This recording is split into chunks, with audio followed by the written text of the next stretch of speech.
और इसी बीच उत्तराखंड के मौसम से जुड़ी बड़ी खबर सामने आ रही है, जहां उत्तराखंड में बारिश का येलो अलर्ट जारी किया गया है। 9 जिलों में भारी बारिश का अलर्ट है। वहीं मानसून के चलते लोगों को गर्मी से भी राहत मिली है। उत्तराखंड के 9 जिलों में आज भारी बारिश का येलो अलर्ट जारी किया गया है। मौसम विभाग ने पहाड़ी जिलों में गर्जन के साथ आकाशीय बिजली चमकने और साथ ही बारिश का तेज दौर बने रहने की संभावना जताई है। जबकि हरिद्वार और उधम सिंह नगर में बिजली गिरने की संभावना को देखते हुए लोगों को सतर्क रहने की सलाह भी लगातार दी जा रही है। बड़ी खबर उत्तराखंड के मौसम से जुड़ी सामने आ रही है।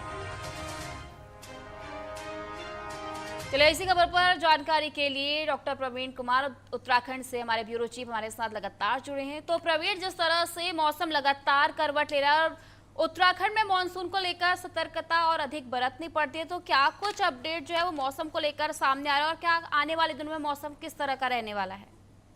कल भी लगातार बारिश हुई है, आज भी बारिश का येलो अलर्ट जारी है और येलो अलर्ट को लेकर पहले से तैयारी की गई थी। पूर्व मानसून से पहले जो प्री मानसून तैयारी की गई थी उसमें सभी अधिकारियों को और संबंधित कर्मचारियों को कहा गया है कि जहां जहां भूस्खलन की संभावना है या भूधसाव की संभावना है वहां पर जो है अलर्ट रहे। वहां पर जो जेसीबी मशीनें और जो जितनी भी मैन पावर है उसको अलर्ट रखें ताकि अगर कोई भूस्खलन होती है या रोड ब्लॉक होता है तो तुमको तुरंत उनको खोल दिया जाए। चूंकि चारधाम यात्रा जारी है इसलिए किसी तरह की दिक्कत ना हो, खास करके हाईवे पर और कनेक्टिंग रोडों पर, तो उसको लेकर पूरी तरह से तैयारी की है। लोगों से भी अलर्ट रहने के लिए कहा गया है।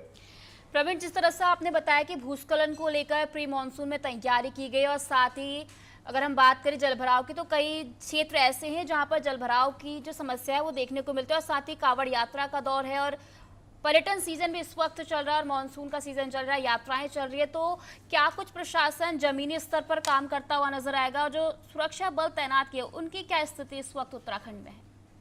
निश्चित तौर पर चूंकि चारधाम यात्रा है, पर्यटक काफी उत्तराखंड में आते हैं गर्मी के मौसम में, और तो उसको लेकर तैयारी है कि समय से सड़क अगर कहीं पे भूस्खलन होता, ब्लॉक होता तो उसको खोल दिया जाए, बहुत ज्यादा समय ना लगा जाए। उसी के लिए जगह जगह पर जो चिन्हित जोन है भूस्खलन के और जो चिन्हित एरिया है वहां पर पहले से जेसीबी मशीनें रहती है, जो पीडब्ल्यूडी के अधिकारी और बाकी लोग रहते हैं, वहां पे कर्मचारी रहते हैं, ताकि वहां पर किसी तरह का वहां मलबा आने के बाद तुरंत उसको खोल दिया जाए, यातायात को सुचारू किया जाए। और ये तैयारी पहले से भी की गई है क्योंकि एक अंदाजा होता है, पीडब्ल्यूडी चूंकि काफी सालों से बरसात के समय से पहले तैयारी करती है तो उनको पता होता है कहाँ कहाँ भूस्खलन की संभावना है। नई क्रॉनिक जोन जो है वहां पर भी उसको भी ध्यान में रखा जाता है, पहले ही मॉनिटरिंग की जाती कहाँ कहाँ क्या संभावना है, तो उसको लेकर तैयारी है पूरी तरह सरकार की।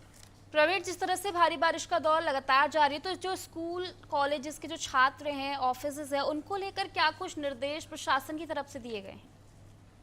चूंकि येलो अलर्ट है, येलो अलर्ट में सतर्क रहने के लिए कहा जाता है। अगर भारी से भारी बारिश और रेड अलर्ट हो तब सरकार कई बार ये फैसला लेती है, छुट्टी देती तो फैसला लेती है, लेकिन येलो अलर्ट में अलर्ट रहने के लिए कहा जाता है। उसी के तहत तमाम एहतियाती कदम उठाए गए।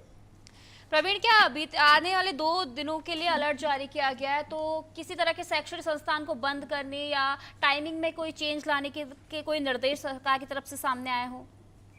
वही मैंने पहले भी कहा कि चूंकि येलो अलर्ट है तो इसमें शैक्षणिक संस्थानों को बंद नहीं किया जाता है।